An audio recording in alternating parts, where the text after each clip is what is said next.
Okay, I'm going to continue our presentation from where we left off.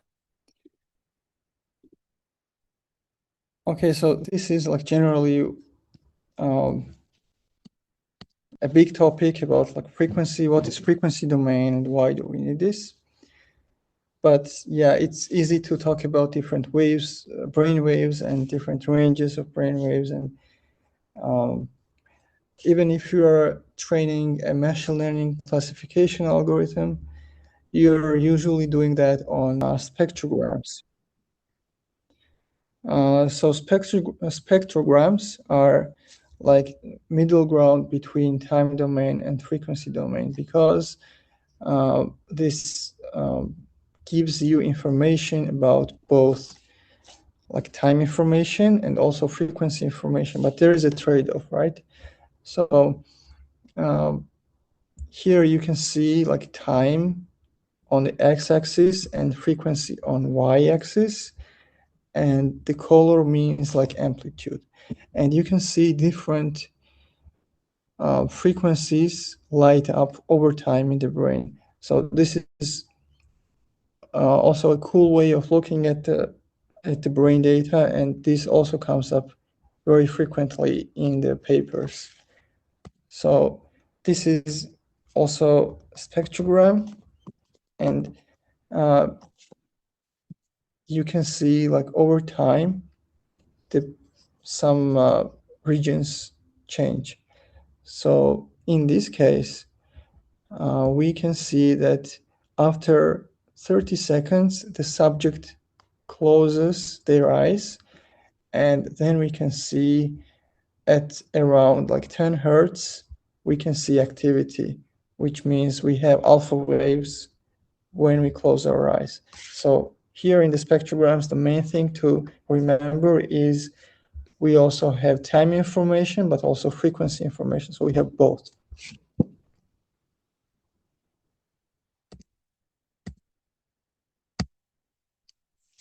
Okay, so I'm just going to mention another way of doing like EEG experiments, which is event-related potentials. This is also used in all different kinds of experiments because it gives you a lot of flexibility. It gives you ability to like explore, like measure attention or measure attention, for example, in different kinds of groups of people with different diseases, for example. It can measure like perception of faces or perception of different objects and so on.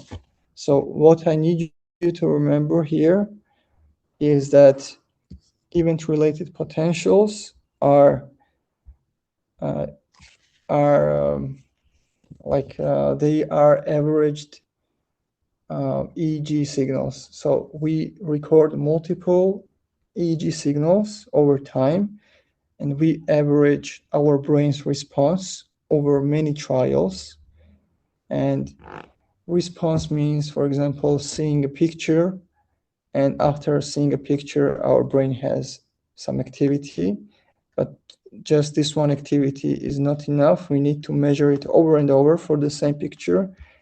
And after measuring it like hundreds of times, then we can see like average brain response to that stimulus. And this is the example of a typical event-related potential, and it can tell us a lot about the subject and a lot about like experimental condition that we have. And these event-related potentials consist of multiple components, and these components have names, and components just mean like different peaks and valleys and peaks and throws.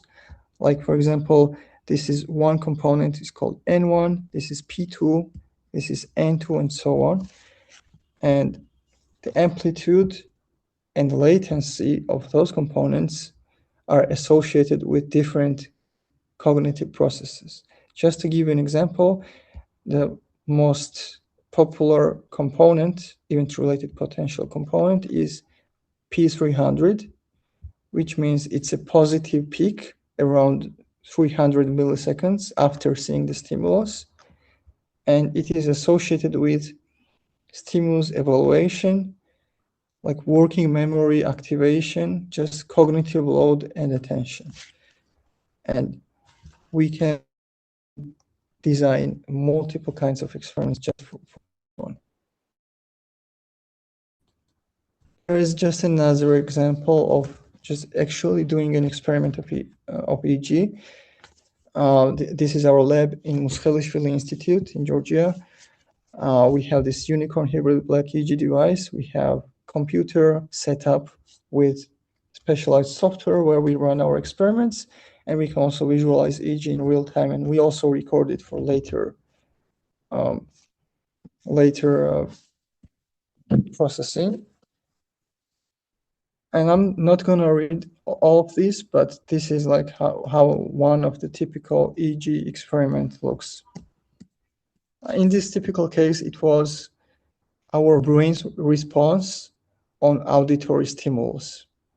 So here was like if you're listening to a specific tone and then we change that tone, like we surprise you, your brain has different response to that surprise. So we can measure that, and we can measure that and also measure some other things about you, and then we can correlate.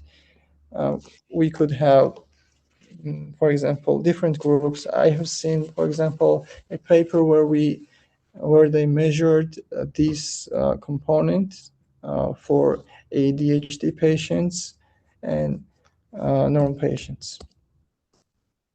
This is how auditory volt potential looks.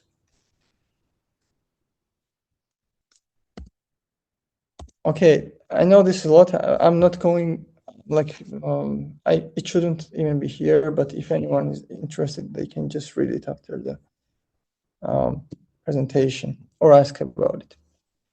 So one of the things that is pretty interesting is also connectivity analysis, which means asking the question, which parts of the brain are connected to each other? Like, for example, when we are doing a specific task, which parts of the brain tend to activate together, or which part of the brain activates first, and then which part of the brain does this first activation cause. So we can detect causality in EEG recordings, as well as like correlation of different brain areas activating together. But yeah, this is also another question. Do you guys think that we can measure activity from deep inside the brain, for example, like from over here, like from inside the brain? Can we, I'll ask in a different way, can we reconstruct the brain activity from EEGs? We have seen fMRI images, for example, when we see like specific parts of the brain lighting up. Like, can we do the same thing with EEG or not? What do you think?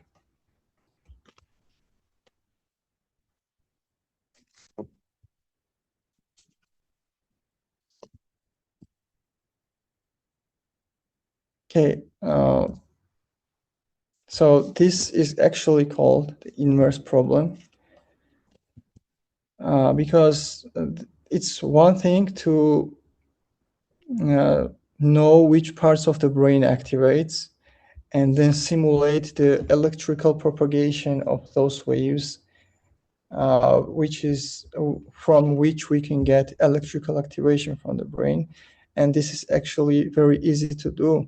Not very easy, but it's doable, because if you have specific sources inside of the brain, you know, like electrical properties of the skin, bone, and so on, you can reconstruct the electrical activity. But doing the inverse, like reconstructing the brain activity from the scalp activity, in other words, from EEG activity, it's very difficult because there could be multiple ways of getting the EEG signal, multiple configurations of the brain activation that can lead to the same EEG output. So we are losing information, and it's really difficult to do the inverse and find out what caused this kind of EEG activation. So this is one of the interesting, the topics also in EEG. And this is my last slide. As I said, it's called inverse problem. The answer is it is doable, but it's very difficult. And when you're saying something when you want to say something with a high confidence, you can't just use EEG inverse solutions, and you need to use other tools, for example, fMRI or something. Okay. This is it. This was my presentation. Thank you for listening. Thank you for your attention. If anyone wants to reach out, here's my email and LinkedIn. And if anyone also has questions about multiple topics that I touched upon today, they can ask now.